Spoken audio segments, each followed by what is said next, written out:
Hello, welcome to Kingdom Revelation, and I hope you guys are having a good evening. I did try and record a video yesterday, and I was having technical difficulties. The video was not coinciding with the movements in the voice, so it was very odd. Anyways, we're going to be doing Proverbs 19 and 20 today. Okay, so you guys can get your Bibles, your apps open, whatever you need. And here we go. Okay. Better is the poor who walks in his integrity than he who is perverse in his lips and is a fool. It isn't good to have zeal without knowledge, nor being hasty with one's feet and missing the way. The foolishness of man perverts his way, his heart rages against Yahweh. Wealth adds many friends, but the poor is separated from his friend. A false witness shall not be punished. He who pours out lies shall not go free. Many will entreat the favor of a ruler, and everyone is a friend to a man who gives gifts. All the relatives of the poor shun him. How much more do his friends avoid him? He pursues them with pleas, but they are gone. He who gets wisdom loves his own soul. He who keeps understanding shall find good. A false witness shall not be unpunished. He who utters lies shall perish. Delicate living is not appropriate for a fool, much less for a servant to have rule over princess. The discretion of a man makes him slow to anger. It is his glory to overlook an offense. The king's wrath is like the roaring of a lion, but his favor is like dew on the grass. A foolish son is a calamity of his father. A wife's quarrels are a continual dripping. House and riches are an inheritance from fathers, but a prudent wife is from Yahweh. Slothfulness casts into a deep sleep. The idle soul shall suffer hunger. He who keeps a commandment keeps his soul, but he who is contemptuous in his ways shall die. He who has pity on the poor lends to Yahweh, and he will reward him. Discipline your son, for there is hope. Don't be a willing party to his death. A hot-tempered man must pay the penalty, for if you rescue him, you must do it again. Listen to counsel and receive instruction, that you may be wise in your latter end. There are many plans in a man's heart, but Yahweh's counsel will prevail. That which makes a man to be desired is his kindness. A poor man is better than a liar. The fear of Yahweh leads to life, then contentment. He rests, and he will not be touched by trouble. The sluggard buries his hand in the dish. He will not so much as bring it to his mouth again. Flog a scoffer, and the simple will learn prudence. Rebuke one who has understanding, and he will gain knowledge. He who robs his father and gives away his mother who drives away his mother is a son who causes shame and brings reproach. If you stop listening to instruction, my son, you will stray from the words of knowledge. A corrupt witness mocks justice, and the mouth of the wicked gulps down iniquity. Penalties are prepared for scoffers, and beatings for the backs of fools. Okay, that was 20, and then 19, and we're going to go to 20, okay? It's a little hot in here. I don't know why. Okay, chapter 20. Wine is a mocker, and beer is a brawler. Whoever is led astray by them is not wise. The terror of a king is like the roaring of a lion. He who provokes him to anger forfeits his own life. It is an honor for a man to keep aloof from strife, but every fool will be quarreling. The sluggard will not plow by reason of the winter, therefore he shall beg in harvest, and have nothing. The counsel in the heart of man is like deep water, but a man of understanding will draw it out. Many men claim to be men of unfailing love, but who can find a faithful man? A righteous man walks in integrity. Blessed are his children after him. A king who sits on the throne of judgment scatters away all evil with his eyes. Who can say, I have made my heart pure, I am clean and without sin?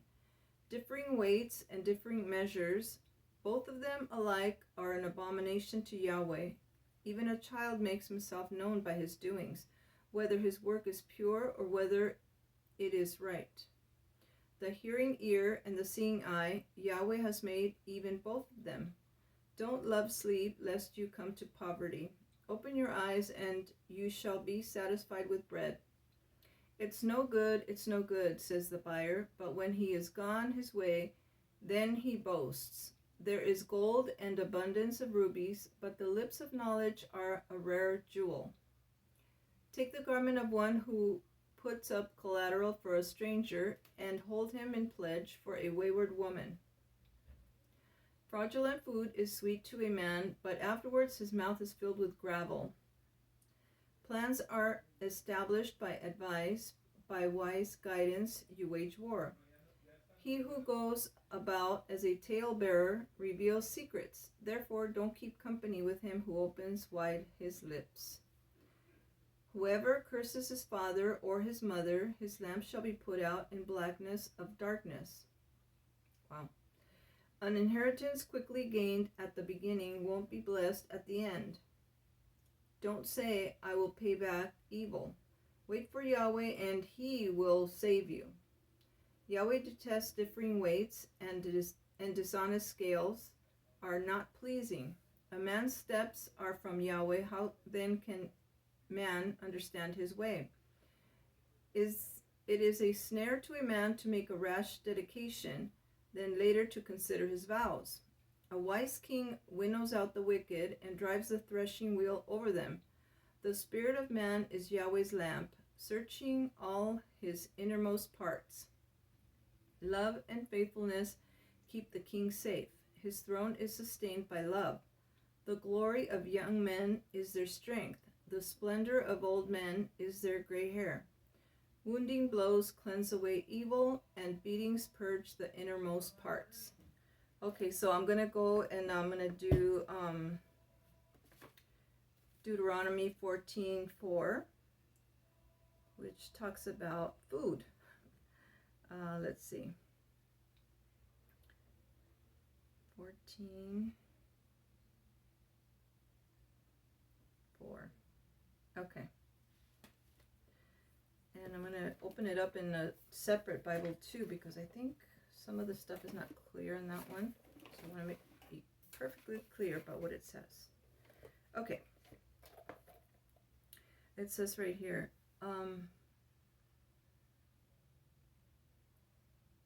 okay, he's talking to the children of Israel. It says, you are the children of Yahweh your God. You shall not cut yourselves, nor make any baldness between your eyes for the dead. For you are a holy people to Yahweh your God, and Yahweh has chosen you to be a people for his own possession, above all peoples who are on the face of the earth. You shall not eat any abominable thing. These are the animals which you may eat: the ox, the sheep, and the goat. And then it says, hold on one second. And this one it says the hart and the gazelle, but let me make sure. And then this one it says the deer, so maybe that's another name for that. The deer and the gazelle, the roe deer, the wild goat, the mountain goat, the antelope, and the mountain sheep, that you may eat every animal that divides the hoof, the cleft of the hoof being cloven in two, and that brings up the cud among the animals. Nevertheless, you shall not eat of those that only bring up the cud, or only divide the hoof, the cloven hoof, the camel, the hare, and the hyrax, for they bring up the cud, but do not divide the hoof. They are unclean to you, and the swine is unclean to you, because it divides the hoof, yet does not bring up the cud, or chew the cud. That's another word for that. You shall not eat their flesh, or touch their dead carcass. These you may eat of all that are in the waters. You may eat all that have fins and scales, and whatever does not have fins and scales you shall not eat. It is unclean to you. All clean birds you may eat, but these you shall not eat: the eagle, the vulture, the buzzard, the hawk, the falcon, the kite after its kind, every raven after its kind, the ostrich, the great owl, the seagull, and the hawk after their kinds, the little owl, the eared owl, the barn owl, the pelican, and the carrion vulture, the cormorant, the stork, the heron after its kind, and the hoopoe, it's Hoopoe, and the bat. So those you're not supposed to eat. Also, every swarming thing that flies is unclean to you, that shall not be eaten. But you may eat all clean birds. You shall not eat anything that dies of itself. You may give it to the sojourner who is within your gates, that he may eat it. Or you may sell it to a foreigner, for you are a holy people unto Yahweh your Elohim. You shall not boil a kid in its mother's milk. So that means a little goat. Let me see how it says it on this other one here. It's 21. You shall not boil a young goat in its mother's milk. So there you go. And I'm going to also read Acts 10:12, which talks about a vision that Peter saw. Oops, doesn't want to stay up. Okay.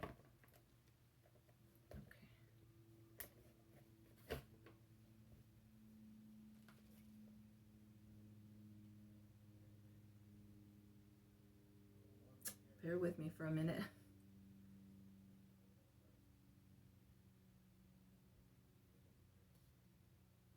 10, 12. Okay. Turn over here.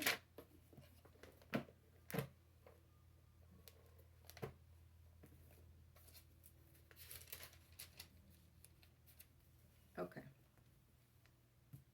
So his vision starts on 9. So it's Acts 10, verse 9. Okay.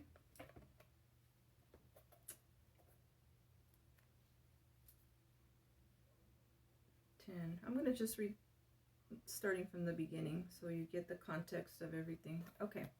So, Acts 10.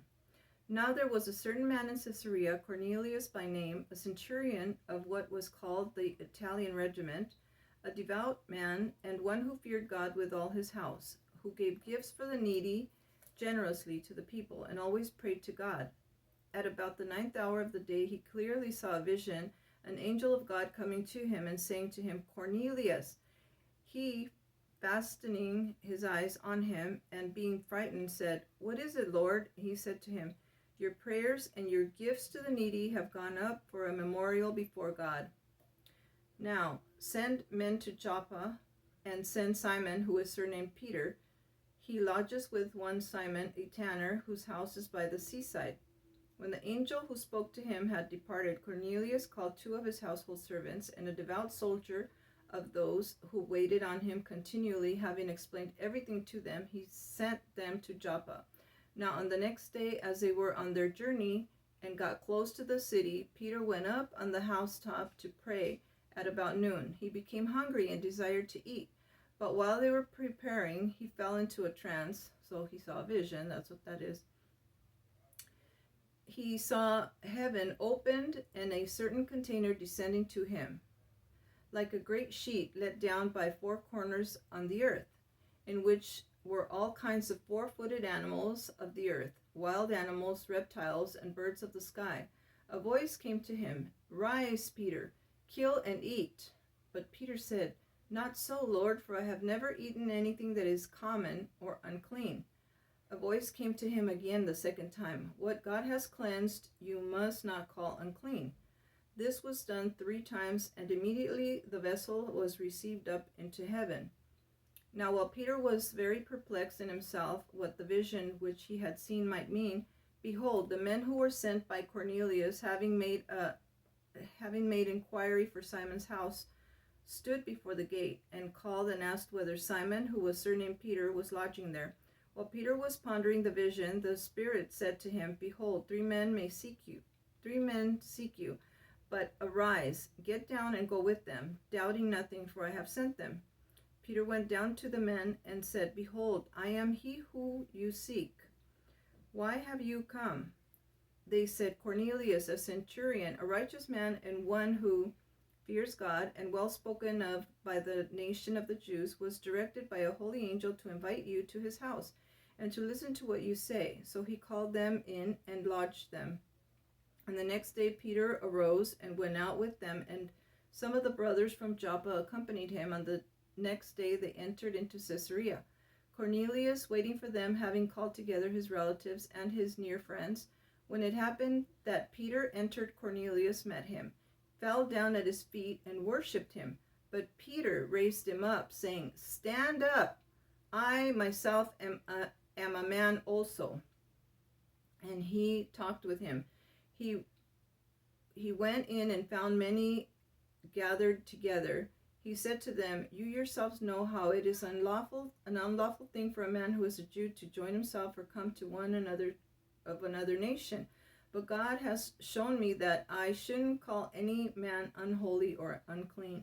Therefore also I came without complaint when I was sent for. I asked therefore, Why do you send for me? Cornelius said, 4 days ago I was fasting until this hour. In the 9th hour I prayed in my house, and behold, a man stood before me in bright clothing and said, Cornelius, your prayer is heard, and your gifts to the needy are remembered in the sight of God. Send therefore to Joppa and summon Simon, who is a surnamed Peter. He lodges in the house of Simon a tanner by the seaside. When he comes, he will speak to you. Therefore I sent to you at once, and it was good for you to come. Now therefore we are all here present in the sight of God to hear all things that have been commanded you by God. Peter opened his mouth and said, Truly I perceive that God doesn't show favoritism, but in every nation he who fears him and works righteousness is acceptable to him. So the word which he sent to the children of Israel, preaching good news of peace by Jesus Christ, he is Lord of all. Okay, so I'm going to stop right there. That was 10, and then I went all the way down to verse 36. Okay, so I think that's pretty interesting, and I hope that it recorded everything well. I've been having trouble with that for some reason. So I hope you guys are doing wonderful, and I hope you guys have a great Thanksgiving and a great Thanksgiving weekend. We should give thanks to God every day because he is worthy. And so I will see you next time, okay? Take care. Bye-bye.